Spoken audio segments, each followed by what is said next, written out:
लोणंद शहरात अवकाळी पावसाने दमदार हजेरी बळीराजा सुखावला। लोणंद येथे 3 एप्रिल रोजी सायंकाळी 4 वाजल्यापासून विजेच्या कडकडासह वादळी वाऱ्याने पावसाची दमदार हजेरी सुरू होऊन 7 वाजता समाप्त झाली। बाजारपेठ पूर्णपणे ठप्प झाली होती। एसटी बस स्थानकसह ठिकठिकाणी पाण्याचे तळे साठले होते। पंचक्रोशीतील शेतकऱ्यांची तारांबळ उडाली होती। उन्हाळ्यामध्ये गारवा जाणू लागला। बातमीसाठी श्रीदिलीप वाघमारे, लोणंद। मुख्य संपादक शौकत शेख। सर्व समस्त नागरिक बंधू भगिनी आणि माझ्या प्रिय मित्रांना, सामाजिक कार्यकर्ते अजयभाई आतार यांचा नमस्कार। मित्रांनो, विषय अत्यंत आनंदाचा आहे। त्याचं कारण असं आहे की आमचे रोकटोक मराठी न्यूज चॅनलचे प्रतिनिधी दिलीप वाघमारे साहेब आणि संपादक शौकत शेख यांच्या माध्यमातून आज आपण रोकटोक मराठी न्यूज चॅनलच्या माध्यमातून बऱ्याच अंशी नेहमी ताज्या बातम्यांचा ओघ आणि अपडेट लोकांपर्यंत पोहोचवण्याचं आणि जास्तीत जास्त इन्स्टंट या पद्धतीनं ही बातमी ताबडतोब कशी नागरिकापर्यंत जाईल असा प्रयास या दोघांचा असतो। त्यामुळे त्यांचं कौतुक करावं असं वाटतं। आणि त्या माध्यमातून आज 3 एप्रिल शुक्रवारच्या दिवशी लोणंद शहरामध्ये मुसळधार पावसानं अशी हजेरी लावली की अत्यंत वातावरण गारव्याचं होऊन गेलं। आणि आज आपण पाहतोय की गेल्या 4-5 दिवस पुणे शहराला पावसानं मोठ्या प्रमाणात झोडपून पुराची अवस्था निर्माण केली। त्या पद्धतीचं चित्र टीव्हीवर पाहता पाहता लोणंद शहराला देखील 3 तारखेच्या या आजच्या शुक्रवारच्या पावसानं लोणंद शहरामध्ये सुद्धा मोठ्या प्रमाणामध्ये मुसळधार पाऊस झाला।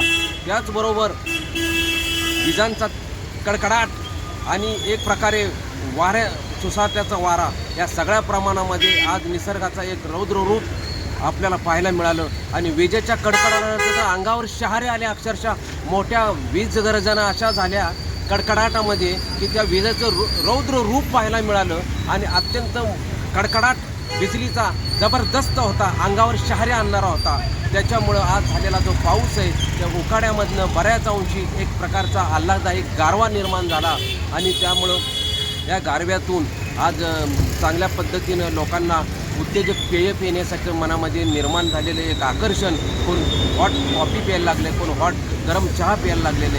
आणि अशा अवस्थेमध्ये कोल्ड्रिंकच्या माध्यमात दिवसभर कोल्ड्रिंक पित असताना लोकांना चहाकडे वळण्याची एक प्रकारची उत्सुकता या गारव्यातून निर्माण झाली। आणि निसर्ग आहे मित्रांनो, निसर्ग कधी रूप बदलेल आणि कोणत्या वेळेला त्याचं एक आपल्याला रूप पाहायला मिळेल हे एक प्रकारचं फार मोठ्या पद्धतीनं आश्चर्यकारक आणि विस्मयक हे दृष्टिकोनातनं हे दृश्य आहे। आणि आजचं हे दृश्य लोणंद शहराला चांगल्या पद्धतीनं एक प्रकारे मोठ्या मुसळधार पावसाचं असं दृश्य पाहायला मिळालं। या पावसानं गारवा झाला, बऱ्याच अंशी पाण्याचा एक थोड्या स्रोत निर्माण झाला। आणि निसर्ग आहे, निसर्गापुढं माणसानं जे निसर्गानं आपल्याला बहाल केलेलं आहे, जे दिलेलं आहे ते मनापासून ज्या पद्धतीनं तो देतो त्या पद्धतीनं आपल्याला स्वीकार केला पाहिजे आणि त्या पद्धतीने निसर्गाचं स्वागत केलं पाहिजेलच आणि निसर्गाचे आभार व्यक्त केले पाहिजे। त्याचं मोठं आपल्यावर महान उपकार आहेत आणि त्या दृष्टिकोनातून आपण त्या आजच्या पावसाच्या गारव्याचा मनसोक्त आनंद घेत गरम गरम चहा आपण त्या एका गारव्याच्या ह्याच्यामध्ये आपण आपल्या ओठाला स्पर्श करत आनंदाने पिऊया आणि या आजच्या पावसाचं मनापासून स्वागत करूया आणि त्याचा आभार मानूया। जय हिंद, जय महाराष्ट्र।